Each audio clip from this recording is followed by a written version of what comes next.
அனைவருக்கும் வணக்கம். என் பெயர் நிர்திஷ்டி. நான் 5ஆம் வகுப்பு படிக்கின்றேன். நான் இன்று ஓரெழுத்து ஓர்மொழிகளும் அதலின் பொருள்களும் கூற வந்துள்ளேன். அகத்தியரின் சீடரான தொல்காப்பியர் உயிரெழுத்துக்கள் 7 நெடிலெழுத்துக்களுக்கு மட்டும் ஓரெழுத்து ஒரு பொருள் உண்டு என்று கூறினார்.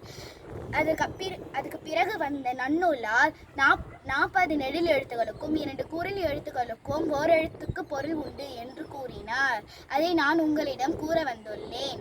ஆ பசு, ஈ கொடு, ஊ இறைச்சி, ஏ அம்பு, ஐ தலைவன், ஓ மதகு நீர் தாங்கும் பலகை, கா சோலை, கூ பூமி, கை ஒழுக்கம், கோ அரசன், சா இறந்து போ, சி இகழ்ச்சி, சே உயர்வு, சோ மதில், தா கொடு, தீ நெருப்பு, து உன், தூ தூய்மை, தே கடவுள், தை தைத்தல், நா நாவு, நீ முன்னிலை ஒருமை, நே அன்பு, நை இழிவு, நோ நோய், நோ வறுமை, பா பாடல், பூ மலர், பே மேகம், பை இளமை, போ செல், மாமரம், நீ வான், மே